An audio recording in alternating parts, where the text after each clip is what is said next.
In his review of Martin Ford's Rise of the Robots, Technology and the Threat of a Jobless Future, Evan Selinger analyzes the possibilities of an increasingly automated future economy. According to Ford, there seem to be two possible outcomes. One where things go on as normal. As new technologies render some labor obsolete, other areas of specialization will be there to populate the job market. The second outcome describes a world where automation through artificial intelligence becomes so advanced that humans are permanently displaced from the workforce. The first, more optimistic outcome draws from history. Simply put, humans have been innovating for thousands of years, yet after each innovation, society didn't grind to a halt. It's clear that economies are adaptable enough to take advantage of new innovations as fast as old methods die out. The argument to the contrary, that new technologies will continuously eliminate more and more jobs, is often called the Luddite fallacy. While the argument itself may be a fallacy, its status as a fallacy is often used to discredit legitimate arguments that we are indeed reaching the end of work. Selinger cites Ford's angle on the matter, asking whether history really is just repeating itself. The second possibility is what most people are likely familiar with. A future where we have replaced almost every job with an AI that can learn and problem solve the same way a human can, but without a human. While we may be resilient to new technologies, making labor more efficient, reducing the required manpower, Selinger suggests that we are racing towards a world where advanced machines stop needing human operators to get jobs done. This is where the paradigm shift lies, and where Ford claims the Luddite fallacy proponents' argument falls apart. The key word here is automation. Artificial intelligence will be able to perform tasks and solve problems without a human operator. And this is Selinger's central topic, the question of what will happen when AI gets good enough to completely replace a human workforce. Ford claims that robots will not only encroach on manual labor such as manufacturing, but even white-collar jobs are becoming precarious. The threat of AI comes from its ability to learn. While Ford concedes that some professions will be more difficult to automate, we are still just waiting for the day when a smart machine learning algorithm comes along and begins schooling itself by delving into the record left by its human predecessors. Selinger points out that we may in fact be pursuing our own collective impotence. The rise of cloud computing and deep machine learning are exactly what an AI would need to start performing any number of tasks more quickly and more accurately than a human.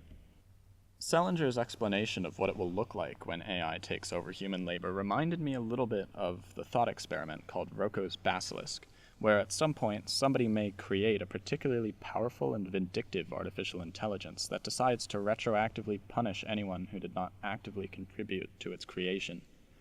While the future we face doesn't include a literal Rocco's basilisk, I saw a similar effect at work when Selinger explains the situation like this. We're left with only two rational options: to pursue healthcare work, or, against the odds, to become precisely those disruptive entrepreneurs creating technologies that speed up our collective impotence. In this case, the basilisk is not some rogue computer program.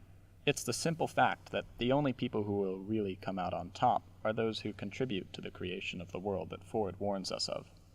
Those disruptive entrepreneurs who will invest in the advancement of AI technology and end up owning what will become the only means of production. So, do we avoid contributing to this future, hoping it doesn't happen? Or do we all work towards our collective impotence in hope that we will be the one to create the basilisk and be spared? A future where almost all labor is replaced by robots and algorithms seems terrifying, but only in a system where you need to work to live. Selinger acknowledges the possibility of a universal basic income, but doesn't quite address it as a viable possibility beyond a safety net or a risk-taking incentive. In a world where all labor is automated, we'll be able to provide the goods and services produced by that labor for almost nothing, and distribute the profits as a universal basic income. In the capitalist system we live in, this is an atrocious idea, but we're already observing income inequality not seen since the Great Depression, and that inequality will continue to grow whether or not an AI takes your job. A universal basic income offers the possibility of sustainably and humanely phasing out human labor, which according to Ford is inevitable. So my first question for you is, what profession do you plan on pursuing, and how resilient do you think it is to automation? Ford mentioned that the healthcare industry would be particularly resilient due to its human factor, the fact that human contact and empathy is an important part. But other professions, banking, the legal system, churning through data and documents, that is prime territory for AI. The problem of AI taking over labor also is heavily affected by the economic system it operates in. If labor is automated by AI, should the AI be publicly owned, or should we allow capitalism to continue? And third, should we allow laws to be made by AI?